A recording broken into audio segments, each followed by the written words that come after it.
ये बच्चा सिर्फ 3 महीने में ही रेंगना सीख गया। 8 महीने की उम्र तक वह पहले से ही व्यापक रूप से पढ़ने में सक्षम था। जैक ने जो उम्मीद नहीं की थी वह यह थी कि केवल एक चीज जिस पर वह नियंत्रण नहीं कर पा रहा था वह था अपना ही शरीर। इस वजह से हर बार जब उसकी माँ उसका डायपर बदलती तो उसे बहुत शर्मिंदगी महसूस होती, क्योंकि कुछ टाइम पहले ही वह मानव जाति का सबसे शक्तिशाली राजा हुआ करता था, जो एक सेना का नेतृत्व करके आधी दुनिया पर शासन करता था। जैक ने जो उम्मीद नहीं की थी वह यह थी कि बुढ़ापे में उसके साथ विश्वासघात हुआ और वह नींद में ही मर गया। जब उसने फिर से आंखें खोली तो वह इस बच्चे के शरीर में पुनर्जन्म ले चुका था। जैक ने तो यह भी नहीं सोचा था कि जिस दुनिया में वह पुनर्जन्मा हुआ था वहाँ एक जादुई शक्ति थी जिसे मैजिक कहा जाता था। उसके पिता इसका उपयोग अपने शरीर को मजबूत बनाने के लिए कर सकते थे और एक ही मुक्के से वह सामने रखे विशाल पत्थर को तोड़ सकते थे, लेकिन उसके पिता 3 सेकंड से ज्यादा नहीं टिक पाए, क्योंकि गिरते हुए पत्थरों से वह घायल हो गए। वहीं उसकी माँ मैजिक का उपयोग करके उसके घावों को ठीक कर सकती थी। इससे जैक बहुत आकर्षित हुआ। अपने पिछले जीवन के अनुभव से वह जानता था कि ज्ञान ही शक्ति है, इसलिए रेंगना सीखने के बाद जैक चुपके से अध्ययन कक्ष में गया। उसने सबसे पहले इस दुनिया के बारे में जानकारी खोजी। तभी जैक को पता चला कि जिस दुनिया में वह पुनर्जन्मा हुआ था उसका नाम थिचाजेन था। इसमें 3 राज्य थे, जंगलों के गहरे हिस्से में परियों का राज्य, धरती के नीचे बौनों का राज्य और सबसे बड़ा मनुष्यों का राज्य। जहाँ जैक रहता था उसके पिछले जीवन की तरह मनुष्यों का राज्य भी राजतंत्र प्रणाली का पालन करता था। जैक ने कभी सोचा भी नहीं था कि अपने पिछले जन्म में जहाँ वह मानव जाति का सबसे ताकतवर राजा था और एक हाथ के इशारे से पूरे देश को मिटा सकता था, अब वह पुनर्जन्म में एक बेबस बच्चा बन जाएगा जिसमें कोई ताकत नहीं है। इस रहस्यमय शक्ति को समझने के लिए जैक ने महज 3 साल की उम्र में ही इसके रहस्यों में महारत हासिल करने की कोशिश शुरू कर दी, लेकिन अप्रत्याशित रूप से उसने बस थोड़ी सी मैजिक एनर्जी इकट्ठा की और उसकी ताकत पूरे हवेली को नष्ट करने के लिए काफी थी। हालांकि अब जैक बहुत मजबूत हो चुका था। जन्म के समय वह बेहद कमजोर था। एक नवजात के रूप में जैक अपने शरीर पर कोई नियंत्रण नहीं रख पाता था। सौभाग्य से यह दौर ज्यादा देर तक नहीं रहा। कुछ महीनों बाद जैक ने धीरे धीरे अपनी हरकतों पर काबू पाना शुरू कर दिया। फिर उसने इस दुनिया की स्थिति को समझने की कोशिश की किताबों के अनुसार। हालांकि इस दुनिया में टेक्नोलॉजी पिछड़ी हुई थी, लेकिन यहाँ एक रहस्यमय शक्ति थी जिसे मैजिक कहा जाता था। यह प्रतिभा ज्यादातर विरासत में मिलती थी। साथ ही मैजिक के 2 मुख्य उपयोग थे, एक योद्धाओं के लिए और दूसरा जादूगरों के लिए। योद्धा मैजिक का उपयोग खुद को मजबूत बनाने के लिए करते थे, जबकि जादूगर मैजिक को छोड़कर भारी तबाही मचाते थे। लेकिन दोनों में एक चीज सिमिलर थी, उन्हें एक मैजिक कोर बनाने की जरूरत होती थी। यह सोचकर जैक ने अब और संकोच नहीं किया। उसने तुरंत मैजिक कोर बनाने की कोशिश की, लेकिन अगले ही पल एक नौकर ने उसे रोक दिया। नौकर को लगा कि जैक को इधर उधर भटकना नहीं चाहिए। इस आदमी ने कुछ अजीब खोजा। उसके बेटे की तलवार से प्रतिभा बिल्कुल डरावनी थी। बस अपने अंदर मैजिक के प्रवाह को देखकर जैक तुरंत इसे समझ गया और खुद पर लागू कर दिया, और इसकी ताकत अविश्वसनीय थी। एक ही वार से जैक ने अपने हाथ में मैजिक की डाली को साफ 2 टुकड़ों में काट दिया। ये दृश्य देखकर उसके पिता हैरान रह गए। वह जैक को शहर पढ़ने भेजने के बारे में चर्चा करने घर दौड़े, लेकिन उसकी माँ जैक से अलग नहीं होना चाहती थी। जब दोनों बहस कर रहे थे तो जैक ने एक समाधान निकाला। वे सभी एक साथ शहर चले जाएं। उसके माता पिता ने इस विचार को नहीं टाला, लेकिन शहर का रास्ता लंबा और खतरनाक था, इसलिए उन्होंने सुरक्षा के लिए ट्विन हॉर्न्स नामक एक साहसी दल को किराए पर लिया। जैक ने जो उम्मीद नहीं की थी वह यह थी कि उसके माता पिता कभी उसी दल का हिस्सा हुआ करते थे। जल्द ही समूह एक गाड़ी में चल पड़ा। जैक ने नीचे लकड़ी की गाड़ी को देखा और मन ही मन आह भरी। अपने पिछले जन्म में वह स्पेसशिप से यात्रा करता था। उसी दिन जब समूह आराम कर रहा था तभी अचानक राक्षसों का एक झुंड उन्हें घेर लिया, लेकिन ये राक्षस उनके मुकाबले की नहीं थे। दल के हत्यारे ने आगे बढ़कर आसानी से कई राक्षसों को मार गिराया। बाकियों ने भी लड़ाई में हिस्सा लिया और जल्दी ही बाकी खतरे को साफ कर दिया। यह दृश्य देखकर जैक और भी दृढ़ हो गया कि उसे मजबूत बनना है। उस रात जैक की मां ने देखा कि उसके पति का हाथ घायल हो गया था। जैसे ही वह उसे ठीक करने उठी, उनके एक साथी ने तुरंत खड़े होकर आसपास नजर दौड़ाई, क्योंकि हीलिंग क्षमता वाले मैजिक वाले बहुत दुर्लभ होते हैं। इस लड़के ने कुछ अजीब खोजा। एक चट्टान से गिरने के बाद उसकी मुलाकात एक सील राक्षसी से हुई, लेकिन जैक के आश्चर्य के लिए उस राक्षसी ने उसे चोट नहीं पहुंचाई, बल्कि उसने उसे ठीक होने में मदद के लिए खूब सारा खाना दिया। जैक उसकी दयालुता के लिए वाकई आभारी था। कुछ देर बात करने के बाद जैक को पता चला कि वह एल्शा जंगल के किनारे पर था। ये एक खतरनाक जगह थी जहाँ राक्षस और अपराधी भरे पड़े थे, जिसका मतलब था कि यहाँ से भागना लगभग नामुमकिन था। लेकिन जैक ने जो सोचा भी नहीं था वह यह था कि उस राक्षसी के पास स्पेस रिफ्ट खोलने की शक्ति थी और वह उसे जाने में मदद करने को तैयार थी। हालांकि इस क्षमता का उपयोग करने में कुछ तैयारी का समय लगेगा। जैक ने उसे फिर से धन्यवाद दिया और इस बीच खुद को मजबूत बनाने का फैसला किया। जब राक्षसी ने जैक को माना कोर बनाते देखा तो वह मार्गदर्शन देने से रह न सकी। माना इकट्ठा करते हुए स्पेल कास्ट करने की उसकी विधि ने जैक को पूरी तरह मोहित कर दिया। उसने समझाया कि मनुष्यों की जादू की समझ सीमित थी, इसलिए वे हमेशा माना इकट्ठा करने और स्पेल कास्टिंग को अलग अलग करते थे। लेकिन अगर जैक उसकी विधि सीख लेता तो वह कम से कम 10 गुना ज्यादा ताकतवर बन जाता। उसे सिखाने से पहले राक्षसी ने पूछा कि वह इसे सीख कर क्या करने वाला है। जैक चुप हो गया। उसे अपने घायल पिता और उन लोगों की याद आई जिन्होंने उसे बचाने के लिए अपनी जान जोखिम में डाली थी। वह अब अपने गुस्से को रोक नहीं पाया। जैक ने कहा कि वह उन सभी को नष्ट करना चाहता है जिन्होंने उसकी महत्वपूर्ण चीजें छीन ली, लेकिन उसके आश्चर्य के लिए राक्षसी ने उसे जोरदार थप्पड़ मारकर दूर फेंक दिया। उसने कहा कि उसका जवाब अस्वीकार्य है। लड़के ने कुछ अजीब खोजा। जब से पवित्र ड्रैगन ने उसे नए कौशल सिखाए थे, जैक का मैजिक पर नियंत्रण आसमान छूने लगा था। बस एक हल्की छलांग से वह दर्जनों मीटर हवा में उछल सकता था। जैसे ही वह उत्साहित हो रहा था, अचानक उसे एक लड़की की चीख सुनाई दी। जैक आवाज की दिशा में दौड़ा और वहाँ कई डाकुओं को एक एल्फ लड़की को बंधक बनाए देखा। वह तुरंत हमला करना चाहता था, लेकिन चूंकि वह रास्ता भटक गया था, उसने चुपके से डाकुओं का पीछा करने का फैसला किया, उम्मीद करते हुए कि वे उसे किसी मानव शहर तक ले जाएंगे। रात होते ही जब जैक को दिशा का यकीन हो गया, उसने जवाबी हमला शुरू कर दिया। अंधेरे का फायदा उठाकर उसने एक अकेले डाकू पर घात लगाया और बिना प्रतिक्रिया दिए उसे बेहोश कर दिया। एक और डाकू जांचने आया तो जैक तेजी से उसके पीछे आया और अपने खंजर से वार किया। उसकी हरकतें तेज और सटीक थी। तीसरे डाकू को कुछ अजीब महसूस हुआ। जैक ने सीधे उस पर छलांग लगाने का फैसला किया, लेकिन उसकी छलांग गलत निकली और वह सिर्फ डाकू की जांघ पर ही वार कर पाया। घायल डाकू ने चेतावनी देते हुए चिल्लाया, सावधान, वह बच्चा जादूगर है। ये सुनकर डाकू सरदार की आंखें लालच से चमक उठी। इतनी छोटी उम्र में मैजिक इस्तेमाल करने वाला बच्चा बहुत ऊंची कीमत पर बिकेगा। उसने अपना हथियार फेंक दिया और जैक को जीवित पकड़ने की कोशिश की, लेकिन जैक ने चुस्ती से बचकर जवाबी हमला किया। सरदार हैरान रह गया। इस बच्चे की लड़ाई की प्रवृत्ति सामान्य से कहीं ज्यादा थी। जैक ने मौका पाकर अपना खंजर फेंका, लेकिन सरदार ने आसानी से उसे पकड़ लिया। इस आदमी ने कुछ अजीब खोजा। जिस लड़की को उसने गलती से बचाया था वह एल्फ किंगडम की राजकुमारी निकली, लेकिन जैक ने जो सोचा भी नहीं था वह यह था कि यहाँ के एल्फ इंसानों से बिल्कुल नफरत करते हैं, भले ही वह सिर्फ एक बच्चा था। उन्होंने उसे ऐसे जासूस की तरह देखा जिसने राजकुमारी का अपहरण किया हो। उसे तुरंत मार डालने की तैयारी हो गई। आखिरी पल में लड़की के दादा पूर्व एल्फ राजा वहां पहुंचे। भले ही जैक इंसान था, उसने उनकी पोती जेनी को बचाया था, इसलिए मौजूदा राजा को भी अनिच्छा से फांसी रोकनी पड़ी। जैक को महल लाया गया ताकि वह अपना पक्ष रख सके। उसने कहा कि वह डाकुओं के हमले में फंस गया था और अपने परिवार से बिछड़ गया था। वह गलती से जंगल में घुस गया। वह सिर्फ घर जाना चाहता था, लेकिन उसने जेनी को गुलाम व्यापारियों के चंगुल से बचा लिया। पूर्व राजा को संदेह हुआ, एक बच्चा गुलाम व्यापारियों को कैसे हरा सकता है। जैक ने जवाब दिया, मैं छोटा जरूर हूँ, लेकिन मैं एक जादूगर हूँ। ये सुनते ही गार्ड जोर से हंस पड़े। इतना छोटा बच्चा जादू करेगा? हाँ जरूर। उनमें से एक ने तो उसे मारने के लिए तलवार भी निकाल ली, लेकिन पूर्व राजा ने ठीक समय पर हस्तक्षेप किया। जेनी ने भी जैक का पक्ष लिया। उसने सच में मुझे बचाया था। राजा ने सिर हिलाया और फिलहाल उस पर भरोसा करने का फैसला किया।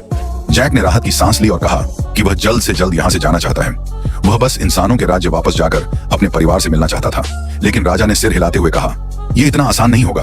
ये लड़का जैक ने एल्फों की राजकुमारी को बचाया था, लेकिन पूरी एल्फ जाति फिर भी उससे नफरत करती थी। इस दुनिया में एल्फ्स इंसानों से गहरी घृणा करते थे। जैक को राजकुमारी के साथ सार्वजनिक रूप से घूमते देखकर एक एल्फ नोबल जॉन ने उसे खुलकर चुनौती दी। उसने कहा कि गंदे इंसानों का एल्फों की भूमि में कोई स्थान नहीं है। उसने खुद को राजकुमारी का नया बॉडीगार्ड बनने का प्रस्ताव भी दिया। राजकुमारी ने उसे तुरंत ठुकरा दिया और जैक ने चतुराई से एक व्यंग्यात्मक जवाब दिया। जॉन को पहले तो समझ नहीं आया और वह मुस्कुराता रहा। जब एक अन्य एल्फ ने उसे समझाया, तब उसे एहसास हुआ कि उसका सबके सामने अपमान हुआ है। गुस्से में उसने जैक को ड्यूल की चुनौती देते हुए एक रुमाल फेंका। उसने दावा किया कि यह उसके परिवार की इज्जत का सवाल है। राजकुमारी भी उसे रोक नहीं पाई। जैक के पास चुनौती स्वीकारने के अलावा कोई चारा नहीं था। राजकुमारी ने आधिकारिक गवाह की भूमिका निभाई। सबके हैरानी के लिए जैक ने जॉन को एक ही मुक्के से बाहर कर दिया। भीड़ स्तब्ध रह गई, लेकिन राजकुमारी को बिल्कुल भी आश्चर्य नहीं हुआ। फिर वह जैक को महल में अपने दादा राजा एंडरसन से मिलवाने ले गई। जैसे ही एंडरसन ने जैक को देखा, उसे उसके अंदर एक छुपी हुई शक्ति का आभास हुआ। उसने जैक को सलाह दी कि वह तुरंत प्रशिक्षण शुरू करे, नहीं तो यह शक्ति उसके शरीर को नष्ट कर देगी। जैक ने हिचकिचाहट दिखाई। उसे अपने माता पिता की चिंता थी, जो मानव राज्य में रहते थे।